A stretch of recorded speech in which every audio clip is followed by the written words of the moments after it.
So I think the first thing is sleep. And I will say that this is the most important thing, and people really take it for granted and how important it is in your recovery for, especially for athletes, obviously.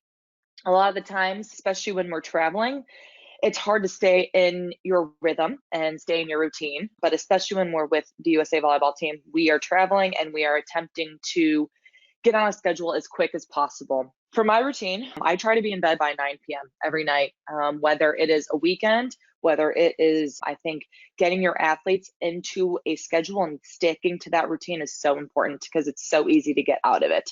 I know a lot of athletes, especially when they're younger, they roll out of bed and they don't eat anything, and then they're stepping out of the practice court 35, 40 minutes later. But giving your body time to wake up and prepare itself and fuel appropriately is so huge. So sleep. Now, waking up. Okay, what do I do next? Breakfast and hydration. I know so many of your guys' athletes, I'm sure, are the ones who roll in and haven't eaten anything. And they get halfway through practice and they're just dead. It's like they have no energy, they can't push through. It's because they haven't fueled their body appropriately. At least eating a bar, having some eggs, a little bit of yogurt and fruit, whatever it may be. Those are, I think, really important aspects that a lot of people take for granted, and fueling your body before you get into the gym. So even if it is just a bar, tell your athletes you need to be eating beforehand. Like, you're not going to be able to sustain that energy through practice if you don't prep yourself before. Along those same lines, hydration is so major. I would put it at the same level as sleep. I would say hydration, drinking at least a bottle of water before you get into the gym or start your practices. That's step one, because you dehydrate yourself while you sleep. Then you're rolling into practice. Okay, we all know when we're at the club level, this is our warm up. Okay, we're good to go. When you get to higher levels, you have to prep your body and you have to prime it and get it ready for the court. I'm sure it is just as boring for you guys to watch us do the same warm up every single day. And I know as an athlete, it is so boring to know exactly what the next stretch is going to be, what the next active movement is going to be. So I highly recommend to switch it up and get in new activities. So whether it is, okay, we do a little bit of an active warm up moving across the court. One day we're doing it long ways. The other day we're doing it from sideline to sideline.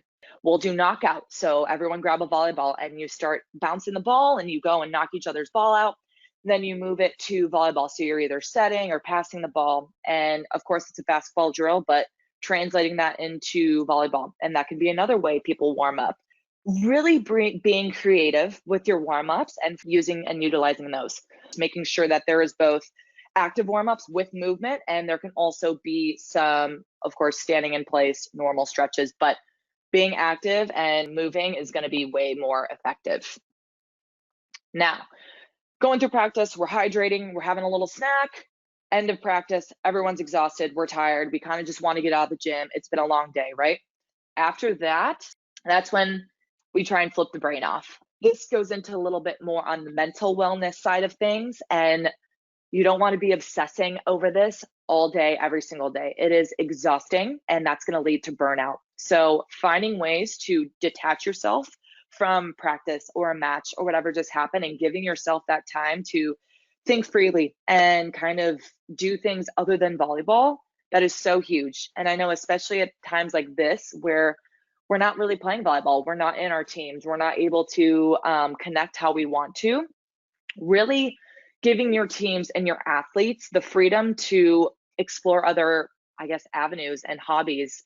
So making sure that we're doing that in season, out of season, and especially now, just making sure people aren't obsessing over volleyball. Like, it's okay to take a step back and think about other things, do other things. Doesn't need to be volleyball 24/7, and that's good for everyone's mental wellness.